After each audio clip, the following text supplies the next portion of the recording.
محکمہ جنگلات میں میرا یہ تیسرا سال تھا۔ میری قسمت زور پر تھی کہ مجھے اپنے ہی شہر کا ڈویژن مل گیا تھا۔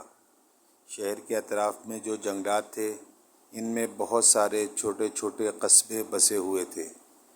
قصبے کیا، 35 یا 40 کچے مکانات پر مشتمل چھوٹی چھوٹی بستیاں بسی ہوئی تھیں۔ جنگلات قریب ہونے کی وجہ سے جنگلی جانور اور درندے، ان میں شیر، چیتے اور بھیڑیا بھی شامل تھے، اکثر ان بستیوں میں آ جاتے یا آس پاس کے کھیتوں میں پناہ لے لیتے اور بستی والوں کو نقصان پہنچاتے۔ ایسے ہی جانوروں کو جال میں پکڑ کر بستی سے دور جنگلات میں چھوڑ دینا یا جانور آدم خور ہو تو اسے گولی مار دینا میری ڈیوٹی میں شامل تھا۔ اس کام کے لیے 4-5 لوگوں پر مشتمل ہماری ایک ٹیم ہوتی تھی جو یہ فرائض انجام دیتی تھی۔ رمضان کا دوسرا عشرہ چل رہا تھا۔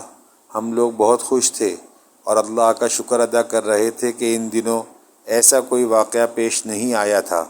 میری پوری ٹیم سکون اور اطمینان سے رمضان کی عبادات کا لطف اٹھا رہی تھی۔ وہ شام کا وقت تھا، ہم لوگ عصر کی نماز پڑھ کر بس آفس میں آ کر بیٹھے ہی تھے کہ ٹرانسفارمر پر کچھ اشارات موصول ہونے لگے۔ میرے شہر سے 65 کلومیٹر دور ڈونگری نام کی ایک بستی میں کسی آدم خور درندے نے کوہرام مچا رکھا تھا۔ وہ رات کے اندھیرے میں بستی میں آ کر شکار کر رہا تھا۔ وہ بستی کے پالتو مویشی پر حملہ کرتا اور انہیں اٹھا کر لے جاتا، لیکن 2 دنوں سے اس نے حد ہی پار کر دی تھی۔ دن دہاڑے بستی میں گھس کر کھیلتے بچوں پر حملہ کر دیتا یا کھیت میں کام کرتے کسانوں پر حملہ کر دیتا، جس میں ایک کسان کافی زخمی ہو گیا۔ اس خبر کے ملتے ہی میں اور میری ٹیم فوراً وہاں جانے کے لیے تیار ہو گئی۔ ہمیں اوپر سے آرڈر ملے تھے کہ اس درندے کو گولی مار دینی ہے، کیونکہ اس کے منہ کو انسانی خون لگ چکا تھا۔ وہ اب آدم خور کی گنتی میں آ چکا تھا۔ ہم لوگ مکمل تیاری کے ساتھ بستی میں پہنچ گئے۔ چھوٹی سی بستی تھی، ڈونگری پہاڑوں کے بیچ بسی ہوئی، آس پاس ہرے بھرے لہلہاتے کھیت، بستی کے قریب ہی پہاڑ سے بہتی ہوئی ندی، ٹھنڈے اور میٹھے پانی سے لبریز اور 30-32 کچے مکانات پر مشتمل چھوٹی سی بستی۔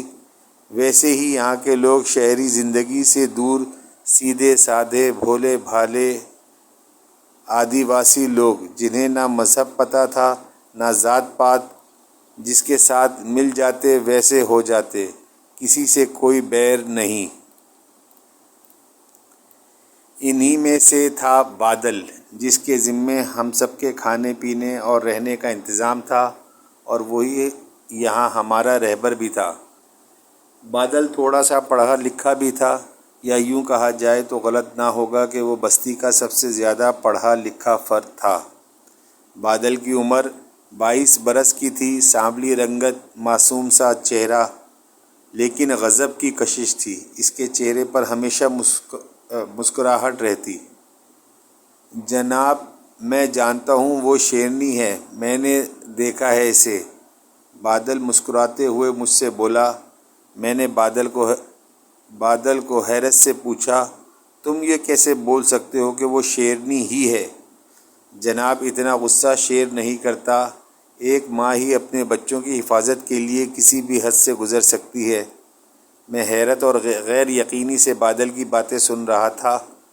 ٹریننگ میں ہمیں یہ بات بتائی جاتی ہے کہ شیر کی بنسبت شیرنی زیادہ جارحانہ رویہ رکھتی ہے اور شیرنی کو غصہ بھی زیادہ آتا ہے، لیکن یہ ماں والا اینگل میری سمجھ سے باہر تھا۔ اس کے پیچھے ضرور کوئی کہانی ہے، ورنہ بادل اتنے یقین کے ساتھ ماں والی بات نہ جوڑتا۔ میں نے بادل کو کریدنا شروع کیا۔ بادل، یہ بچوں کی حفاظت والا کیا معاملہ ہے؟ جناب، یہ ماں کی محبت والا معاملہ ہے۔ میں نے بھی دلچسپی ظاہر کرتے ہوئے کہا، کیسے؟ جناب، آپ نے پاس والی ندی تو دیکھی ہے، اسی ندی کی وجہ سے یہ شیرنی یہاں آئی تھی۔ پانی کی تلاش میں پہل یہ شیرنی اسی ندی کے پاس نظر آئی تھی، اپنے چھوٹے چھوٹے بچوں کے ساتھ، بچوں کو پانی پلانے لائی تھی۔ پھر رات کو چپکے سے آ کر بستی سے مویشی جانور اٹھا کر لے جانے لگی۔ بستی والوں کا نقصان ہونے لگا۔ بستی والوں نے شیرنی کو ڈرا کر بھگانے کی ٹھان لی۔ مشورے کے مطابق بستی والے ندی کے پاس بھالے، کلہاڑی اور تیر کمان لے کر شیرنی کے انتظار میں چھپ کر بیٹھ گئے۔ جیسے ہی شیرنی اپنے بچوں کے ساتھ ندی پر پانی پینے آئی، سب نے مل کر شیرنی اور اس کے بچوں پر حملہ کر دیا۔ شیرنی تو بچ کر فرار ہونے میں کامیاب ہو گئی، لیکن اس کا ایک بچہ غلطی سے اس حملے میں ہلاک ہو گیا۔ بس اسی حادثے کے بعد سے شیرنی کسی بھی وقت بستی میں گھس کر انسانوں پر حملہ کرنے لگی اور اتنے غصے میں دھاڑتی ہے جیسے کہہ رہی ہو، میں اپنے بچے کا انتقام لے کر رہوں گی۔ بادل کے اس جملے کو سنتے ہی میں نے ایک جھرجھری سی لی۔ بڑا خوفناک جملہ تھا، میں اندر تک کانپ کر رہ گیا۔ بادل آگے بولا، جناب اسے گولی مت مارنا، اس کا کوئی قصور نہیں، وہ تو ماں ہے، بس ایک ماں، اسے پتہ نہیں اچھا یا برا، وہ تو بس اپنے بچوں کی حفاظت چاہتی ہے، اپنے بچے کا انتقام لینا چاہتی ہے۔ ماں تو ماں ہوتی ہے نا جناب، اسے جال میں پکڑ کر اس کے بچوں کے ساتھ انسانوں کی بستی سے بہت دور چھوڑ دینا۔ بادل بھولے پن سے میری طرف اعتماد بھری نظروں سے دیکھتے ہوئے بولا۔ اس کی آنکھوں میں بلا کی معصومیت اور ہمدردی بسی ہوئی تھی۔ بادل کے جملے دل چیر رہے تھے۔ اس کے بھولے بھالے بے غرض احساسات کتنے اونچے اور اعلیٰ معیار کے تھے، لیکن اس کے اس بھولے بھالے احساسات اور اعلیٰ معیار کی ہمدردیوں اور معصوم جذبات کی قانون و انصاف کے پاس کوئی قیمت نہیں تھی۔ وہ غریب اور بھولا بھالا سا انسان کیا جانے میں اپنے فرض کے آگے کتنا مجبور تھا۔ وہ یہ نہیں جانتا تھا کہ اوپر سے ملے احکامات میں کسی حال میں بھی میں نہیں ٹال سکتا تھا۔ میری انسانیت اور جذبات اس چھوٹی سی نوکری اور اس سے ملنے والی چھوٹی سی تنخواہ کے نیچے دفن تھے۔ خیر، دوسرے دن ہم لوگ کام پر لگ گئے۔ میں نے اپنی ٹیم کو بستی کے چاروں طرف سے جال باندھنے کو کہا، جس سے بستی کے چاروں طرف ایک حفاظتی احاطہ بن گیا۔ اس سے یہ ہوا کہ اب وہ شیرنی بستی میں داخل نہیں ہو پا رہی تھی۔ بستی والے مطمئن تھے کیونکہ ان کے بچے اور مویشی جانور اب محفوظ تھے، لیکن ابھی بھی ایک مسئلہ درپیش تھا۔ شیرنی کے ڈر سے کسان اپنے کھیتوں پر نہیں جا پا رہے تھے، اور اگر ایسا ہی چلتا رہتا تو فصل خراب ہونے کا ڈر تھا۔ اس بات کو لے کر بستی والے بہت پریشان تھے کہ اگر فصل خراب ہو جاتی تو اتنے دنوں کی محنت برباد ہو جاتی اور بستی والوں کا مالی نقصان بھی ہو جاتا۔ ان لوگوں کی گزر بسر اسی پر تھی۔ پوری ٹیم نے فیصلہ کر لیا کہ جلد از جلد اب اس قصے کو ختم کیا جائے، شیرنی کو تلاش کر کے گولی مار دی جائے۔ مشورے کے مطابق ہم لوگوں نے بستی سے باہر پیڑوں کی اونچائی پر مچان باندھ لیے۔ ہر مچان سے تھوڑی دوری پر ایک ایک بکری باندھ دی۔ میں نے پوری ٹیم کو اپنے ہاتھوں سے بندوقیں لوڈ کر کے بانٹ دیں اور بندوق تانے شیرنی کا انتظار کرنے لگے۔ میں نے وہ مچان سنبھال لیا جہاں سے شیرنی ہمیشہ آمد و رفت کرتی تھی۔ کچھ دیر بعد میرے مچان کے سامنے والی جھاڑیوں میں سرسراہٹ ہونے لگی۔ میں سنبھل کر بیٹھ گیا، نظریں پوری طریقے سے انہی جھاڑیوں کی طرف مرکوز کر دیں۔ اچانک مجھے شیرنی کا سر نظر آنے لگا، جو جھاڑیوں سے باہر نکال کر شیرنی جیسے آس پاس کا جائزہ لے رہی ہو۔ میں نے موقع کو غنیمت جانتے ہوئے نشانہ سادھا اور بندوق کا ٹریگر دبا دیا۔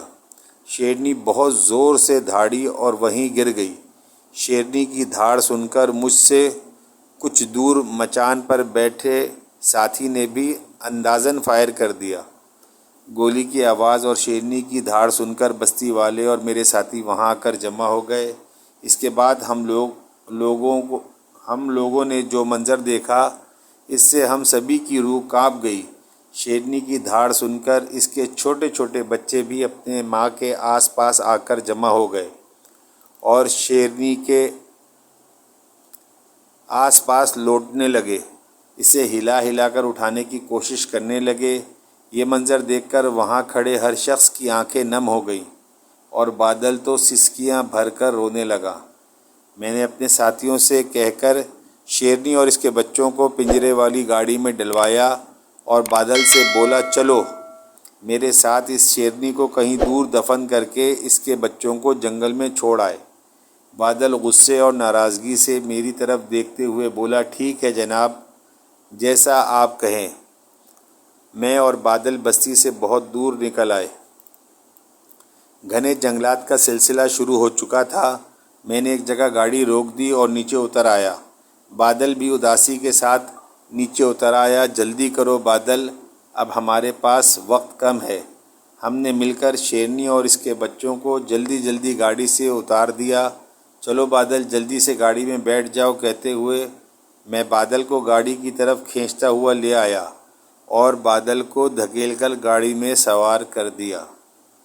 میں بھی جلدی سے گاڑی میں بیٹھ گیا اور گاڑی لاک کر دی۔ بادل حیرت سے میری طرف دیکھتے ہوئے بولا، جناب اس بیچاری کو دفن تو کر دیں۔ میں نے بادل کو شیرنی کی طرف اشارہ کرتے ہوئے کہا، دیکھو وہاں۔